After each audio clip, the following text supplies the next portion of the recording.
All right. We are filtering in here. And we have one more. Jesse, there we go. Okay. Hello, everybody. Welcome to day 4 of Startup Boston Week. My name is Justin Bork. I'm one of the volunteers of Startup Boston, the all-volunteer organization. And I'm emceeing this event, which means you're going to hear a little bit from me right now. And then I'm going to hand it off to our moderator and panelists. I just want to go over a few housekeeping items for everybody. So the first thing I want to address, you are watching, wait for it, ta-da! You are watching Rapid Fire, how to protect your young company from a bad hire. If you didn't mean to be in this session, or if you want to kind of float around the benefit of a totally free event, you're welcome to do so. I'll just point out, at the top of the screen, you'll see the agenda button. If you click on that, you're going to see everything that's happening right now. You're also going to see all the events that are coming up going forward. So if you want to kind of float around between events, or if you want to choose your adventure for the next few events, that's the place to do it. The other thing that you can do is we love questions. We're here to answer your questions and to make sure you get the most out of this event. So if you look on the top right, you'll see a Q&A tab. If you have any questions for the panelists, we're going to make sure that they get answered. Just put them in the Q&A tab, not to be confused with the chat tab. We would love for you to use both, but Q&A just helps us kind of organize the questions, make sure that we're seeing them and that they're being answered properly. The other thing that I want to mention is that we do have a contest going on through all of Startup Boston Week. So as you're watching this and as you're soaking it up, take down the quotes that you really like, hold on to those and post those on social media. If you do that, you will automatically be entered to win one of 5 $100 gift cards to a local Black-owned Boston business. So that's it. You've survived my song and dance. I'm now going to hand it over to our illustrious moderator, Nikki Okra, who is going to take it from here. Nikki. Hi, thanks, Justin. I'm Nikki. I'm going to be moderating the panel today. I'm the founder and CEO of Shaku Foods, which is a tech-enabled agribusiness company that makes consumer products based in Ghana. And to introduce our lovely panelists, I'm going to kick it off with Elizabeth. Hi, everyone. I'm Elizabeth Fearman. I'm the VP of People at Robin. So we make software that helps businesses everywhere transition into this hybrid world that I know we're all familiar with because we're living it right now this morning. So most of my career has been in TA, specifically at SaaS companies around the Boston area. And now I'm responsible for the whole people function. So everything from how do you find talent, how do you interview, how do you get them through the door, what's their experience like as an employee through that whole life cycle. And then most relevant for today, when it's no longer the right fit, how do you have a really comfortable, appropriate exit at the end of someone's employment. So I'm really excited to be here, and I hope that I have something helpful for each of you. Thank you. Rags, would you like to go next? Yeah, thanks, Nikki. Morning, everybody. Great to be here. I'm Rags Gupta, based in Boston. I've got a couple of hats that I wear. My day job is at a MIT Media Lab spin-out called Butler. We're a sensor platform that uses thermal or body heat to understand how people are moving and interacting in space. So we work with partners like Robin, actually, and we work with people that want to understand how office space is being used to be able to make better decisions on how much space to take, how to lay it out, and so on, all in a completely anonymous way. I wear another hat as a venture partner at Hyperplane, which is a VC fund based here in Boston. We do our sweet spot is seed stage, kind of $1 million to $1.5 million checks. We'll also do some pre-seed as well.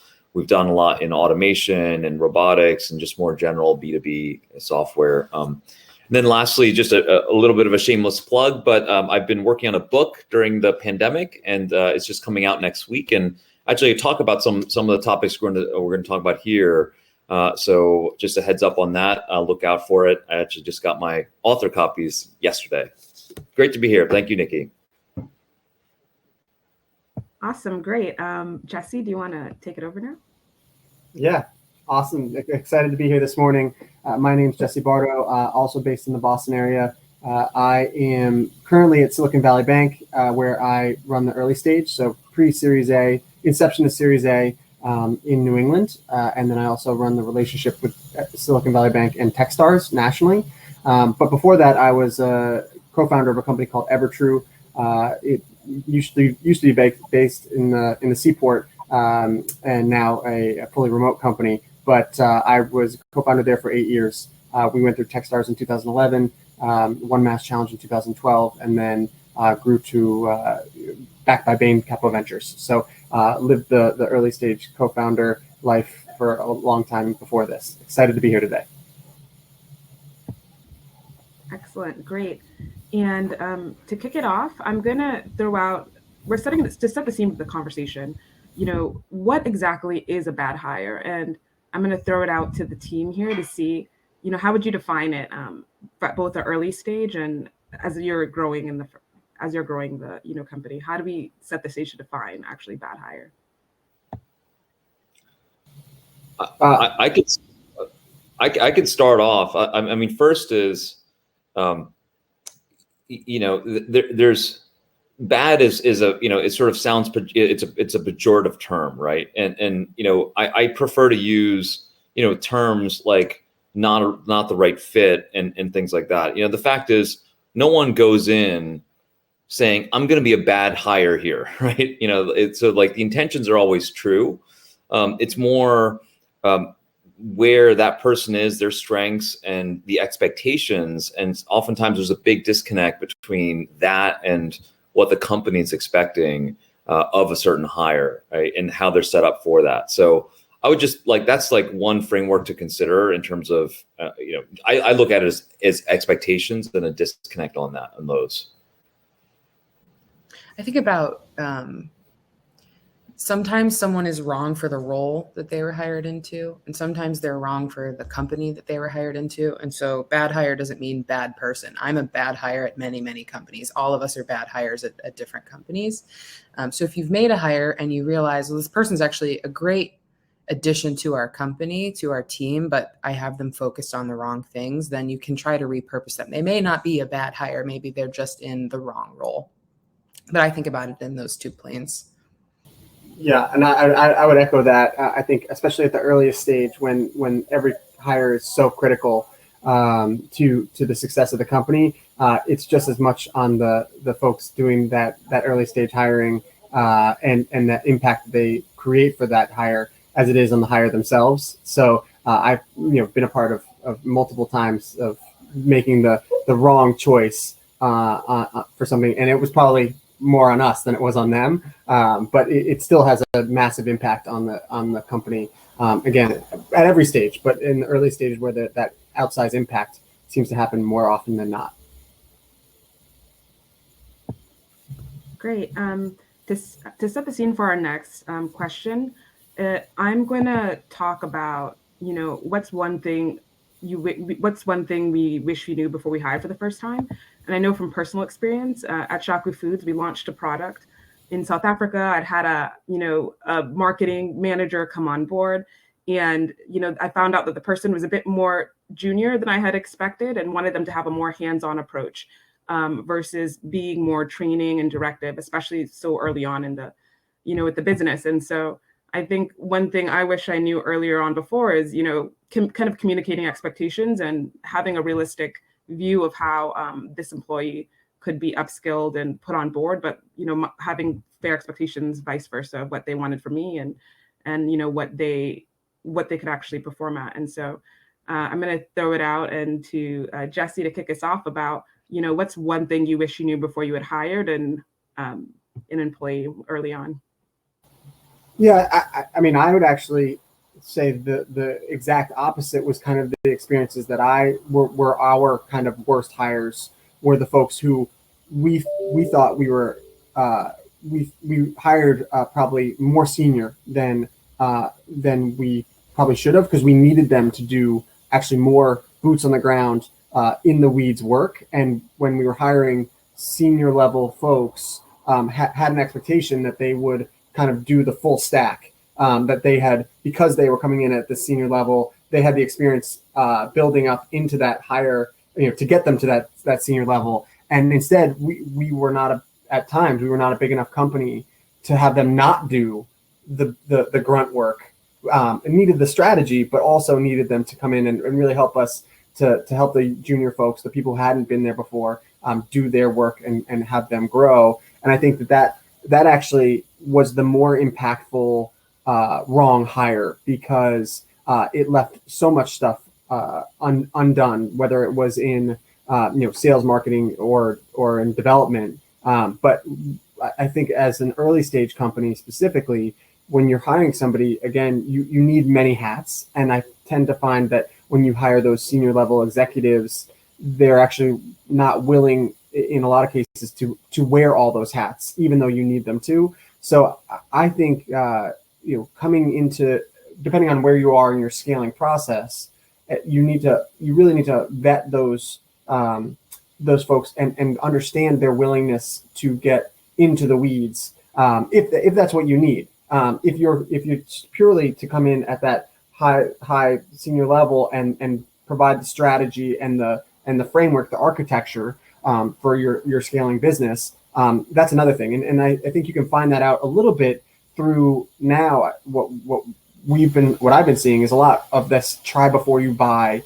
kind of engagement with any level. I mean, not necessarily at the earliest or at the most nascent phase of their careers, but certainly as they've had a couple of years into the job market, if they've had some experience, that you can get to know them a little bit and know what that work experience is like, what they're willing to do and what they're not, before you commit to equity and salary and really going all in on a candidate. Great. Jesse, just a quick follow-up on that. When you mentioned try before you buy, are you thinking about maybe having some of these folks on as advisors, or, how do you build that relationship, as you say, try before you buy, especially with the more seasoned early employees, as you mentioned? Yeah. I'd love to get everybody's take on this, but I think for me, it is engaging with them in asking core questions about your business, starting to open up a little bit about what the business is, who the team is, and saying, hey, we're struggling with this. We're looking at that as a potential avenue for growth, whatever it might be. Can we dive into that a little bit? And having that coffee, that dinner, that whatever it is, so you can engage with them in a substantive way around their experience and start to get how does their brain work around this? And is it something that you guys, as a founding team, as a early young group of folks who are trying to build a company, do you gel with that? Are they challenging you? Are they smarter than you in the room? Trying to understand for yourself, is there a fit here? Before, I think all too often we made the hire like, hey, our investors, our advisors, our mentors told us to hire this person. And we were so scared to say, hey, can we challenge you on this? Can we understand more about your thinking? And just went through like a formal process. But we just, again, as a first-time founding team, we didn't know. We didn't know the answers to those questions, and I think we weren't as willing to kind of dive in and push back on things, and that led to hires that weren't the right fit. If I can chime in, I'm a big believer in ways to try before you buy when you're interviewing, and the more senior the person, the more you want to actually try and do that, right? Because they're just going to have even a more expectations and potential impact on your org and culture. On the flip side, right, as someone joining ventures and companies, I pretty much insist on it myself. And I've actually, the last 4 or 5 roles, in my last decade plus, have all been try before I buy, right? Where I actually want to get to know the team and start working with them in some capacity, right? So for myself, it's either been as an advisor, or sometimes it's like a fractional executive, spending a day or 2 a week with them. But so there's different ways of getting to know people. Even if that's not possible, right? I also, in the interview process, depending on the role, really, again, try and understand what it would be like to work with them. So we're hiring right now for our first AE, account executive type role. And there's a presentation that we make the candidates towards the final round do to the team, right? And it's designed to help understand how would they, what are the presentation skills like? Can they think on their feet? And at the end of the day, are we comfortable having them represent us, right? Even though they don't know everything, they haven't been onboarded, right? But it's just a way to understand and get a different set of data points for a salesperson that might not otherwise come across in an interview. And so just like things like that I think are tools that people can use in the interview process to be able to understand what it'd be like to work with someone. Nikki, back to your experience, I don't know what happened there, but in thinking back to those types of experiences, I've found it's really been a couple things. One is either it wasn't we didn't make it clear what was required of the job and our expectations, right?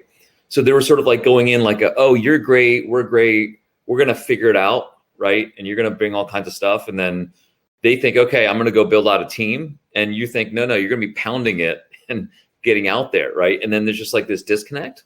So the solve for that is like really getting really crisp on what are your first 30 days going to be looking like? What are the first 90 days going to be looking like? What does success look like? And then the second thing is you might have been crisp and clear on that, but they're not up for it, right? That's not necessarily something that they're wanting to sign up to. So they understand it, but that's just not or they think they're up to it, but they're not actually at the end of the day, right? And that's where fair enough. Like everybody kind of went into it with the right intention, but that's just the things to think about. Are you really making it clear what the expectations are and what success looks like, especially in the first 90 days? And if I can give you all something tactical, like if you're sitting at home and you're like, okay, I need to make a hire, like what's one thing that I would offer you to think about? You're probably going to make a long list of things that you want this person to have done before, experience that they have. I would encourage you to also make a list of your non-negotiables. So everyone's going to always look for the perfect person, the perfect candidate with all of these things. If you and your co-founders and however small your team is agree on the things that no matter what, we cannot compromise on communication style, and this is what it needs to be, and they have to come from this industry. Whatever it is, pick a couple that will help you get a little bit of clarity. So you should have your list of things that, we want every candidate to ideally check all these boxes, but it doesn't matter how many of these they have. If these three, whether they're intangibles or hard skills, we cannot compromise on this list. Great. Yeah, I was going to say was it's nice for us to say, oh yeah, try before you buy. And but I've seen the pace that people are hiring in Boston right now. And if you're trying before you buy on all those hires, you're doing a lot of trying, and the buying is happening in other companies. So I think Elizabeth brings up a great point. And hey, at some points here, you're going to have to hire people, and it's going to have to be a pretty quick process. We're in the midst of hiring a bunch of people on our team, and it's the pace is insane. So I think absolutely that kind of hey, how do we get laser focused here? And that also is a bit of soul searching from yourselves internally about hey, what do we need? How are we scaling? What's the plan? And it's not just hey, we need AEs. It's hey, what are these people actually doing? And what is the 30 to the 90? Those kind of pieces to the puzzle. I think hiring is something that it's on the company obviously first to really understand what these roles are and how are they going to go and make them happen and be successful. And then it's all right, let's go execute. And I'd love to try before you buy on everything, but you just can't.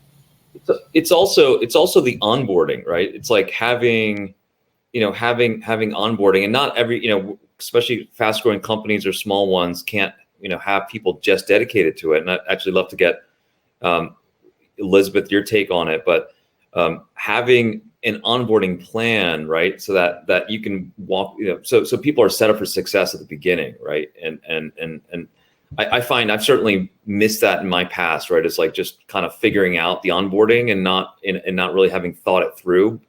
That's certainly something I've learned from.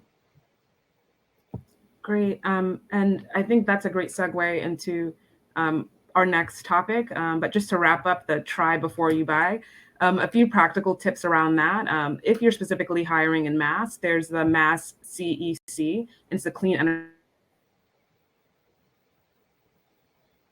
And so you can actually get interns who are, college students or more seasoned or a bit older candidates, and actually they'll sponsor them for you. So it's a great way to get someone, hands dirty in the business. And, Mass CEC is actually going to be able to sponsor them. And similarly, because a lot of our operations are in Ghana, there's national service and other ways to get junior level employees where it's, subsidized by the government in terms of payroll. And so you're able to get flexibility and get numbers in with programs like Mass CEC, and then also national service in places like Ghana. And to Rag's point about onboarding, the next question I'm going to actually drive it at Elizabeth is, when should you hire a people ops person, especially when you're young, you're lean, you're trying to hit your KPIs and grow to the next phase? When do you look at making that hire? And in lieu of that hire, what are some things that, you can have in place? Probably not best positioned to advise on when to hire someone in my role, just because, well, I could say, the company that I'm at now, I think I joined when we were around 65, maybe 70 people. And they probably could have hired someone in my role, 20 people even before that. I probably would recommend a little bit earlier. I don't know. I would love for, others to chime in who have actually started companies and had to make this decision on when to hire a people person. But there are so many things that may feel like overkill at your small size that if you don't get that foundation in place early, you scale to a size. Now you've got all of these people just flying around a building and there's no structure in place for them. So probably a little bit earlier than you think you might need one. But I will say there's a free Slack community. It's called Resources for Humans. I think it's through Lattice, which is a performance management like HR software. But I'm a part of their online Slack community, and they have a room for every single people related thing, and it's just a really active community. So until you have somebody, find free Slack communities, find someone in my space who's willing to maybe like mentor. I mean, we're usually people, right? Like we want to help, and a lot of people are always finding ways to be a part of different communities that they don't necessarily touch every day. But I'd love to hear what Rags and Jesse have to say. Like, when did you make your first people hire, and was it too late or too soon? Yeah, I've tended to, like, again, every company's different, but rule of thumb is somewhere between 30 to 50 full-time people is when you should, have someone full-time for people in, right?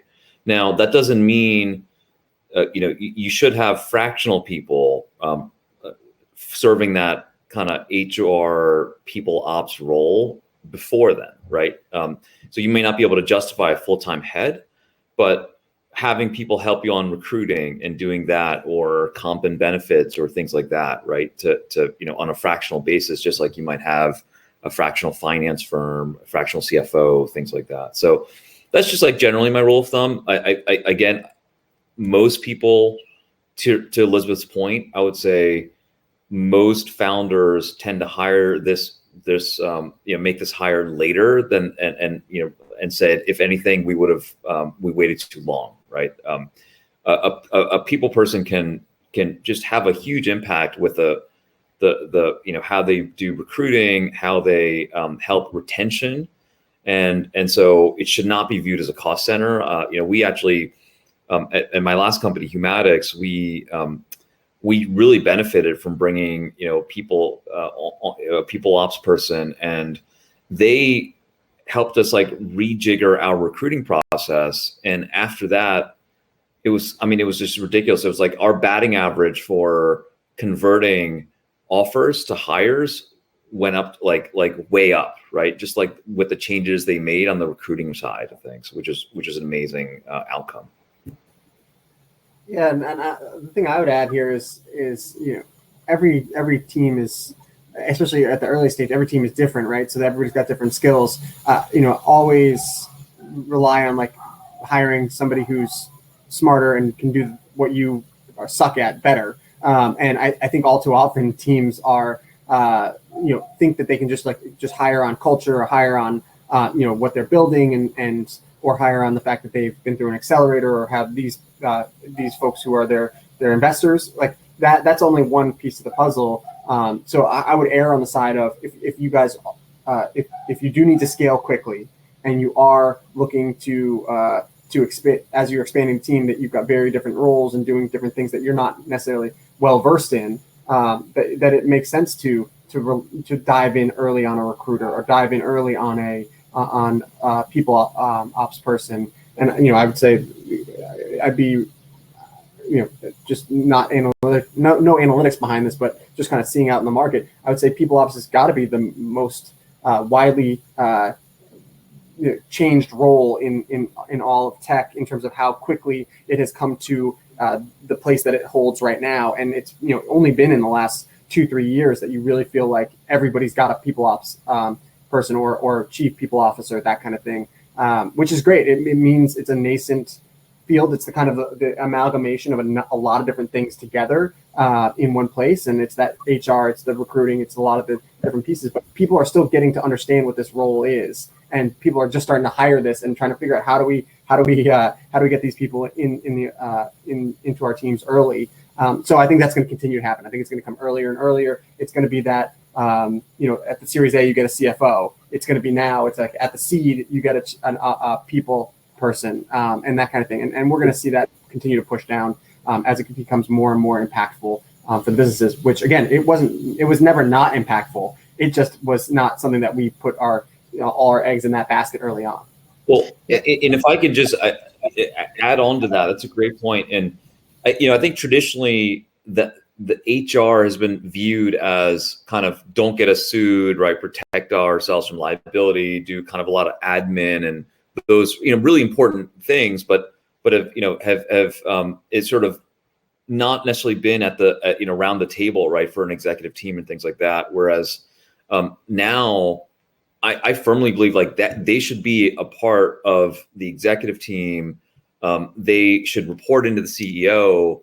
In my last company at Video Plaza, which I was in Europe for, and we got bought, but our head of people, I was spending as much time with her as I was with direct reports, and that's been the case for other companies since then. And they were not just on the recruiting side, but just helping me manage and get the most out of the people, right, on our team.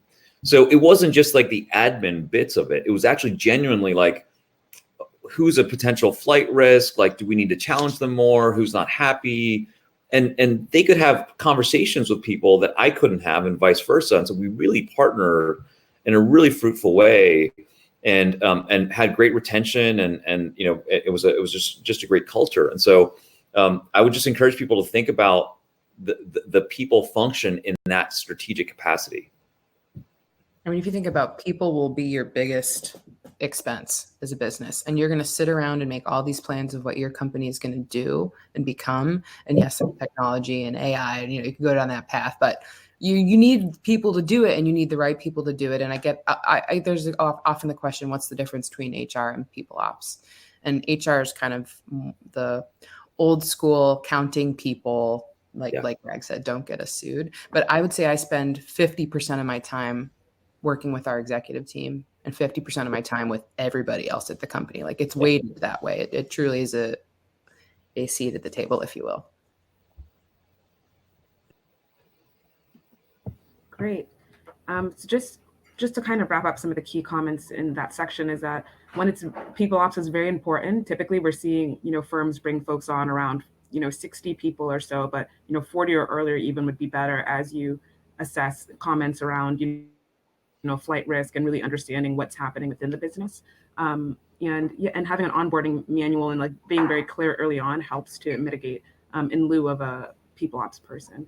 And before we segue into more of the process for letting people go, I have a question from Kim in the audience, and Kim, feel free in the chat to clarify if this isn't what you were asking. But Kim talks about having great and trusted people within her network and wanting to bring them on early stage in the startup, but then having this tension between folks hedging and not necessarily wanting to leave and jump in or meet milestones and kind of work overtime, but knowing that they could be a good fit to kind of reach milestones and get the startup going. And so how do you manage, having expectations early on for folks who might be hedging and might not be able to jump into the business full time, and you might not be in a position to, give them the lifestyle and the benefits that they need full time. I could start. So Kim, it's not so the whole nature, and I'm assuming you're just getting going, so you're sort of in that 0 to 1 phase. It's by definition not stable, not predictable. There's by definition a lot of ambiguity, uncertainty, and lots of peaks and valleys. So not everybody's cut out for that, based on where they are personally and professionally, right? And so I couldn't promise a stable work environment for if I'm just starting out a business. I mean, and so I think that the trick is to really find people that are signed up for that, and at the end of the day believe in the mission and the insight you have, and want to be along for that ride and want to follow you in to that ride, right? Now, there are people that are interested; they want to help, and they can kind of do nights and weekends work, right? Sort of certain types of work that they're able to do, and on a part-time basis and for equity, whatever else, fine. Like that's great, and we have that too, and but they're not for whatever reason able to sort of leave their day job, right? But at the end of the day, you're going to have to find people that are willing to follow you through, and this moment, this stage, where it is going to be unstable from time, a bunch of times. Yeah, I was just going to add, Kim, thank you for plugging Rags's book. This is fantastic.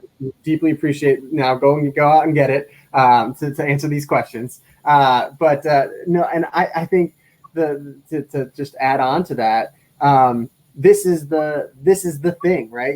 This is the whole point of going out and saying, hey, I've got a vision. I've got a vision. I'm here to execute on the vision. Come with me. And if you want to be a part of that, like you're just as much selling as an early stage founder. You're just as much selling to your customers as you are potential hires, as you are to investors. I mean, you're always selling. So it is that, and in order to sell, you need to believe, right? And so if you're sitting here saying, hey, this is going to be huge. This is not stable, but I need you to stabilize it. I need you to be along for the vision. I need you to come, and we're going to build this together.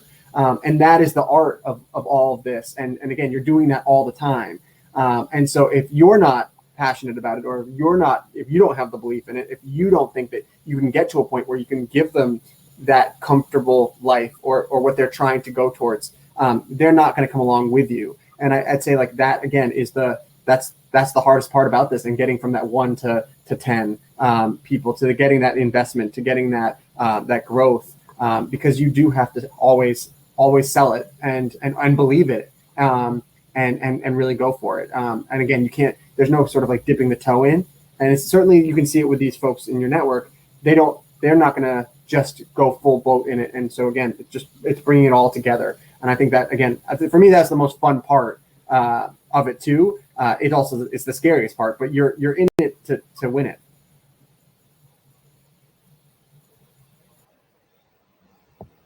Great. And with that too, we brought up a bit of equity in this discussion. And so I want to kind of segue into a topic around equity before we dive more into the process. So what are some things to consider about, protecting your equity in a business? For example, when I was at Harvard Business School, I had already gotten some traction with my business, and I was talking to a professor about bringing on a potential classmate as co-founder. And the point he made is that this person wouldn't join without taking a considerable amount of equity, and you would need to make sure that it's worth having that person on board to not be diluted. So in terms of having that expectation of them doing the work that's commensurate with the equity, given how far along the business had been. And so I'm happy to kick it off with Rags and Elizabeth to join in as well in terms of how do you think about equity and in your business, both before and then during the firing process. Well, so the biggest protection is having vesting. And usually, what's standard is having what's called a 1-year cliff for vesting for an employee, where let's just say they're getting 100,000 options and, vesting over 4 years, none of them vest for the first year. So that's called the first year cliff. And at that point, 25% of them vest, and then it's typically monthly after. That's a fairly standard way that things are set up. And so the idea is, if someone isn't working out, then you really want to figure that out in the first year, right? Because at that point, then after the first year, they'll have that first, sort of tranche of options that have vested. And it doesn't mean you can't part ways after that if they're not the right fit, but they then get they then have equity. What you're also describing, Nikki, is also founder kind of splits in terms of equity, and it's similar to how to think about employees, but it can be trickier because oftentimes with founders, like, you almost don't have employees. Everybody gets, so it's very common to see founding teams that have fully vested, right? And any VC firm that leads around will require revesting, so you just should bear that in mind. But it's actually risky to have fully vested founder stock, because if for whatever reason, right, your co-founder is not up for this, right? They might have a health issue, they might have a family issue, they might just not be up for it, whatever it is, right? Then they have all of that equity kind of, it's not being leveraged properly, right? And it's really tough. And I've actually had that early in my career, is sort of this equity overhang where this founder had been out of the business for a long time, but they had this big pile of equity that nobody could do anything about because it hadn't vested. There was no vesting requirements that the founders had put in place. That was a big, big no-no. And it really, the business really struggled with that. Rag said everything I would have said and more, so I have nothing to add. Okay, great. I guess Also, I would mention that none of us are lawyers, so just take all of this with talk to a lawyer about this stuff is usually my blanket statement. Yeah, these things. Yeah, exactly. And just one nuance is, oftentimes when you're early, it's founder stock, and there's tax benefits to that. But you can still set it up where it's essentially reverse vesting, where everybody, you get your founder's equity and you pay, some nominal amount for it, for the tax benefit, and you do what's called an 83B election. But the company has the right to buy it out, buy it back from you at some sort of fair value over time. So it's sort of like reverse vesting, right? And so you just want to set that up if it's restricted stock, that's your instrument, versus stock options, which tends to happen later when you've got some funding and you kind of go from stock to stock options for giving out equity grants to your employees. great. That makes a ton of sense. And so from an equity perspective, having vesting cliffs in place early on, having those upfront discussions, and with co-founder agreements as well, it's important to maybe not have it vest up front. And Rags, just touching on that point, I remember the founder of Zipcar, actually, it was kind of two folks, moms, MIT, and then they wanted to start this sharing economy business. And one of the co-founders actually didn't continue at all with the business, but still had a chunk of equity, and it went on to do really well. And so it's important to have those upfront conversations as well, even with co-founders, and not just from an early hire perspective. And so to segue again, what are things that you would look for in terms of red flags when you have employees? So, what are some red flags that would kind of initiate the process that you would look for? Elizabeth, you want to start that, since you're I was going to ask the same thing. Well, I guess the easiest one to pull out first is, the second you see someone behaving or speaking in a way that opposes everything they presented during an interview process, people are at their very most professional and polished during an interview process. And once they walk through your digital or physical front doors, they may become somebody else. They may loosen up and become who they really are. So I think it's important to keep in mind that the person you're meeting through any interviews, no matter if it's the longest process and you feel like you really know them, they're still trying to impress you. So once they work with you, if they start to become someone like you're like, I actually didn't sign up for this. This is not what I thought I had signed up for. I would keep an eye out for those sorts of things, like contradicting things that they'd said during an interview. I think Rags and Jesse might have some good examples, but I will say thematically, when you start to see red flags, whatever they are, I think a lot of people worry about like, how do I fire somebody without getting sued? Like, what's going to get me in trouble? The best thing you can do to protect yourself is when you notice red flags, or maybe they're yellow flags, or maybe they're just inconsistencies, talk about them with this person and write them down with this person. So, hey, we had this conversation in an interview process. I'm noticing this. It's not aligning for me. Can we talk about that? And then you follow up with an email. Hey, just want to recap what we talked about earlier. I'd like to see this, and this change, whatever it is. But you protect yourself by documenting things along the way so that when you get to a point of a termination, there shouldn't be any surprises. Like, no one should ever be absolutely flabbergasted that this isn't working out. They should know that it's coming. There are protected classes. You can Google protected classes right now. It's protecting workers. You can't discriminate for people because of their age or their sex or their gender identity or their race. There's all of these classes. So when you're worried about, am I going to get sued? And again, I'm not a lawyer. Please talk to a lawyer. But what you're really worried about is, if I fire somebody and on the other end of that, they're in one of these protected classes and they're going to say, I was fired because of my race. I was fired because of my gender. But if you have documentation and evidence that, in fact, there were all of these behavioral things or all of these performance things or a mismatch in what you had agreed to and what is happening, that's how you protect yourself. So point being, talk about it early, as soon as it happens, every time it happens, and document it whenever you can.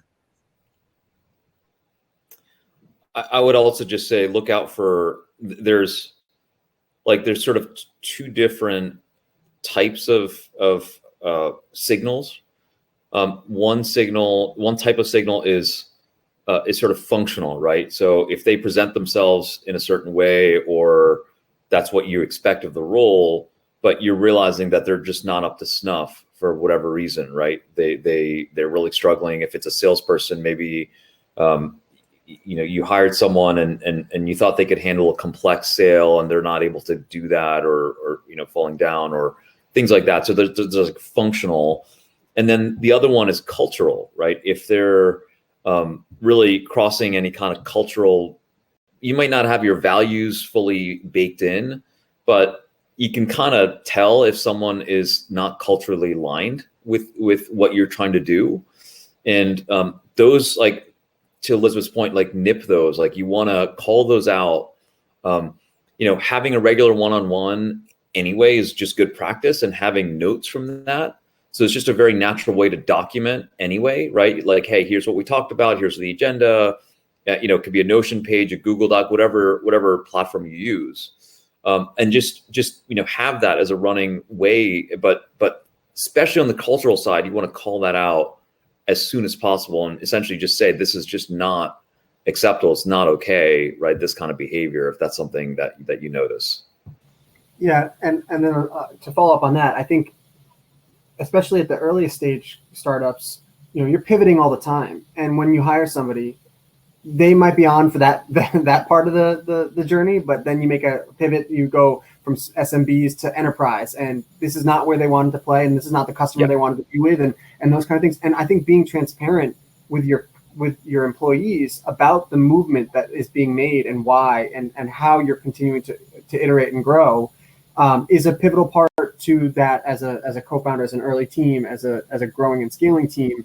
And because you'll see the people raise their hands to say, hey, I didn't sign up for this. Like, this is not where, this is not what you sold me on. This is not where I was excited to go. And then it's working really closely with them on, how do we help you move on? Like, how do we use our contacts?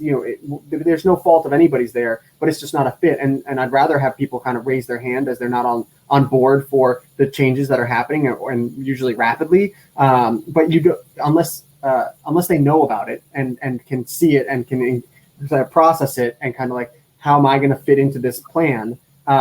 it can, that I've seen lead to a lot of red flags. And again, it's not the fault of the employee. It's more the fault of, hey, we just are moving and iterating quickly, and people aren't always on board for all of that. It's definitely something to get good at. Like if your small company sees the success that I'm guessing you want it to see, it's going to change a lot and pretty quickly. And you're only going to have to do more of this. You're only going to have to tailor and tweak your team more the longer you're a business. So I would say don't shy away from this. Lean into getting good at it, because it actually is a skill that can help your business be more successful. Great. Yeah. The only thing I was going to add is like two of the things that we've instituted in our hiring process now. One is is tell us about your favorite companies. Tell us and why. Tell us why you like this, and this, or what have you seen that you've really liked to engage with here? And so it could be anything. It could be Nike, or it could be Butler. It could be whatever it is. But describe why you like that kind of experience, what you've enjoyed by watching them from afar, whatever it might be. So I think that's actually showed us a lot of how people dig in and kind of understand the startup ecosystem. And then the second thing we've done is we've asked for creative submissions about who you are. And people have done TikToks, Canvas, you name it. And I think in this, especially for younger folks who really have lived and continue to build in this creator economy, they've got a lot of creativity. Everybody's a brand ambassador for you. And so trying to get at who they are, what makes them tick, is been, I think, a part of the process that we didn't have when I was building Evertrue. It's a completely new kind of engagement with new hires, and it's really helped us to understand who they are and where do they want to, again, have outsized impact, but again, get to know them a little bit from the personal side when it might be hard, especially digitally. I mean, really hard over Zoom to get to know who these people are. Especially if they have fake backgrounds on and everything else. So just to get that sort of creative submission and really see that has been helpful, and hopefully leads to a longer relationship down the line.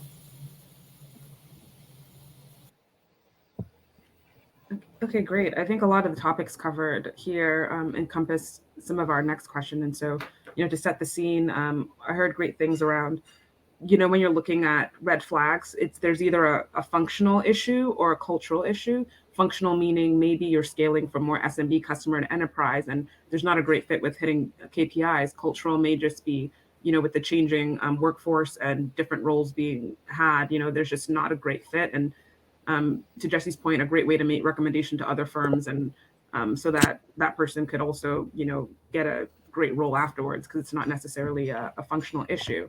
And then Elizabeth brought up the great points around, the documentation before termination. And I think if there's one thing that's critical, especially looking at, protected classes and what's happening from just a red flag perspective, is just documenting those behaviors so that no one is surprised.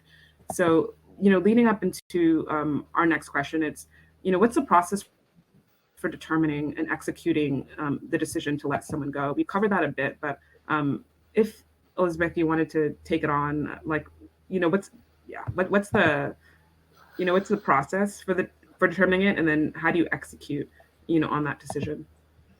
Yeah, I think once you figure out this is definitely, we don't have a path forward here, I think so this all depends on the size of your team, right? But there's probably a couple of trusted people that need to be either a part of this decision or informed about this decision before you act on it. So I would say get your ducks in a row with the important decision makers or people who need to know ahead of time. I think you need to come up with a good communication plan before you execute this process. So that would look like, the first step is what we just said. Tell the people who need to know first. Figure out what you're going to say. This is going to sound elementary, and then practice it. You are going to be nervous. This is an uncomfortable situation. They're going to be uncomfortable. They're either going to be uncomfortable because they know it's coming and they've been stewing over this for days or maybe just the night. They might be uncomfortable because they do feel blindsided, and now you've caught somebody kind of deer in headlights. This is uncomfortable, I guess, is my point. So practice so that out of anybody in the room, you feel the most in control that you can feel. I would say find somebody else to be in the room. If you have a people partner, have that person in the room with you. But I think it's always best to have a third party so that you can avoid any of the, well, they said this in the room and, they called out my gender identity as the reason. It's like, well, actually, no, there was a third person, and they can validate that that's not in fact what happened. So figure out who's going to be in the room with you, figure out what you're going to say, figure out things like how much of their equity has vested, because you do need to usher this person out with the most information that you can give them. And that's information like, when is your next paycheck coming? Like, when are you being paid through? How is it going to show up? Do they still have access to whatever system they could see their pay stubs?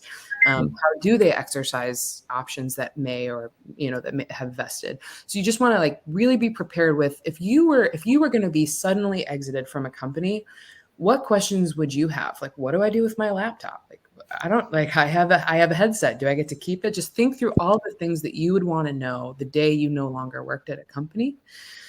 And then, I'm one people person. I'm sure if you talk to many other people in my role, everyone will have different opinions, but my preference is first thing in the morning. So if you consider the person that you're parting ways with as well. So if you have somebody who checks their calendar every 10 minutes and you put a 7:30 a.m. meeting on a Monday morning, they're going to see that and think, oh God, what's coming? And they're going to just stew over it.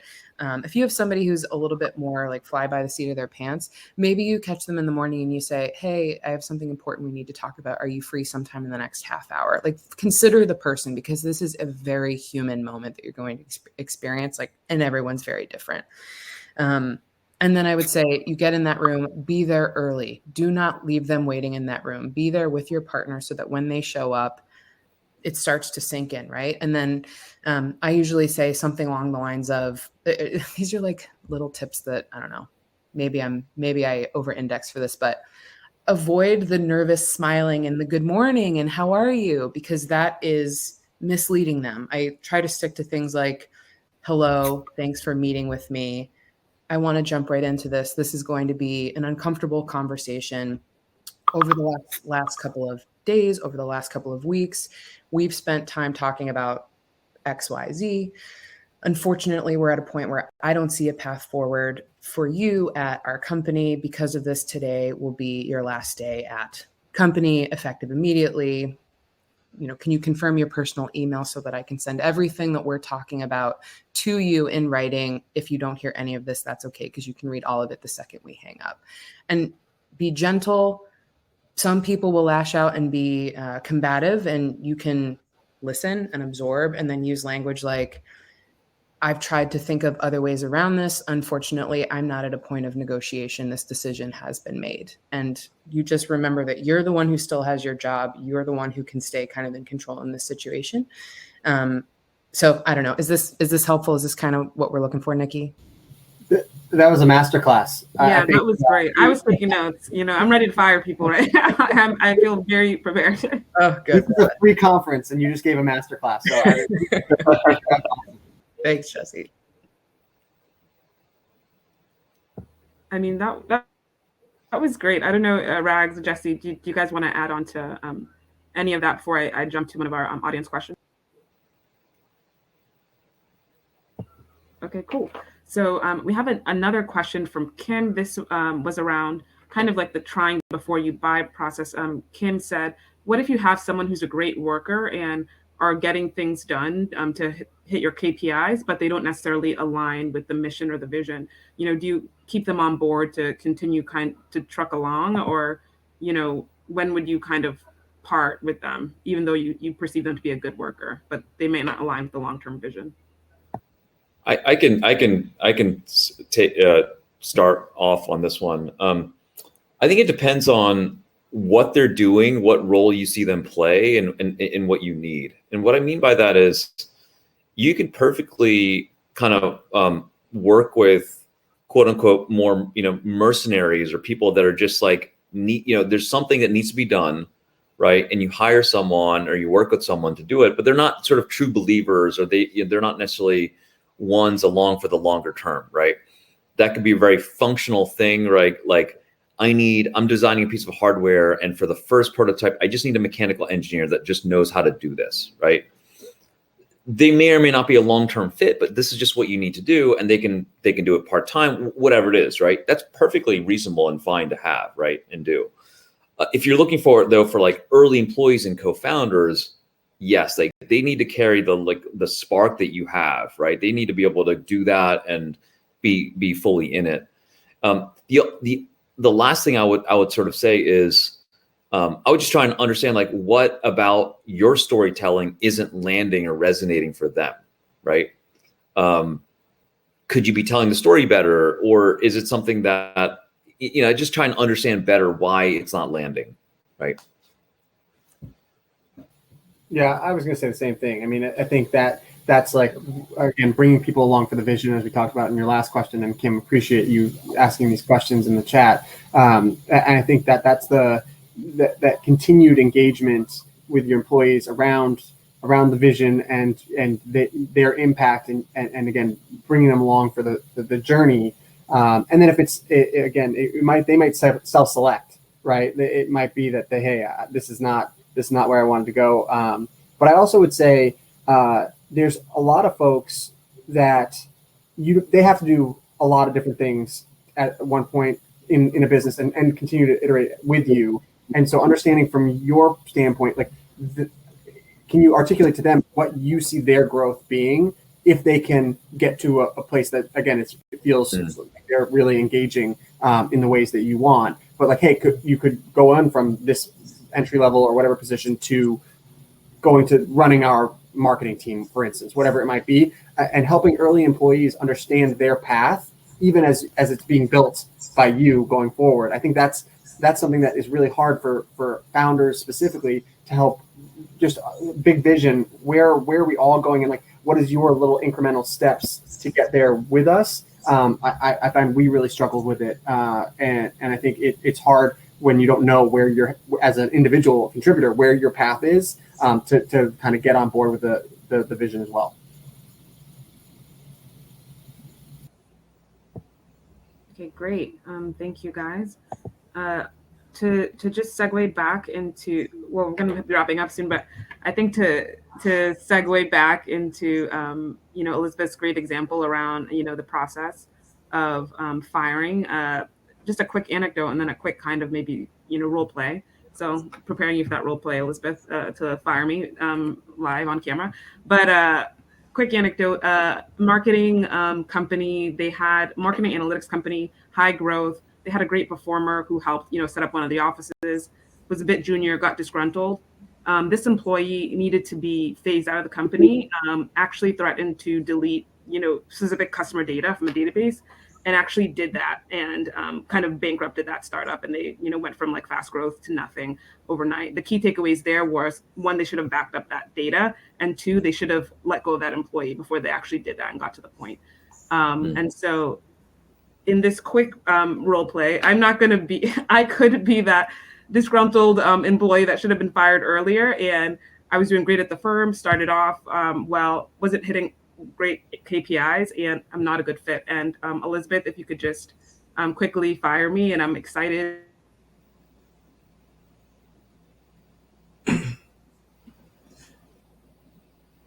Nikki fired herself. She just Yeah. Nobody's ever told me that they were really excited for me to fire them. I don't know it's coming, I don't know it's coming. That's why I'm excited. So I think the tip here is you actually don't need to give someone a ton of context. The safest thing you can do is deliver the information and get out of that conversation. And whatever happens after you've separated, like if there's follow-up, there's follow-up. But I would sit you down and say, unfortunately, there's been enough events over the past couple of days. I would say I can't remember exactly what you said the lead up was, but we're not at a point where we can continue with your employment. So effective immediately, this is your last day at company. And I'm going to walk you through the details. And you sound like you'd be a pretty explosive person. So it would be that situation of like, you're like, what the hell? Give me more answers. And it's like, I'm sorry. That's all the information I can share at this point. We will be moving forward with this decision. Here's what I need from you. Your laptop, blah, blah, blah. I would blitz through the details and get off that call just to protect myself and my company from, you don't want to say the wrong thing in that conversation because you will be nervous. And if you do say the wrong thing and they do have a lawyer partner, at home who's recording the whole thing, like the stuff happens, right? So I would say in those explosive moments, deliver the message, get out of the room, and move on. I don't know. I hope that helps, Nikki. And at that, guys, it's unfortunately time for us to move on because we have 10 seconds left. But Nikki, thank you so much for leading this. Rags, Jesse, Elizabeth, amazing conversation. A lot of great stuff to take home. To the attendees, thank you for being engaged, asking the right questions here. Check agenda if you want to see any other sessions throughout the day. That'll show you what you need to know. And just one more drop. Take your favorite quotes, post them on social media, #SPW2021. Be entered to win one of 5 $100 gift cards to a local Black-owned business. Thank you so much for being here, guys, and I hope you enjoy the rest of the day and the rest of the week. Thank you all. Thank you. Bye. Thank you. Yeah. Everybody.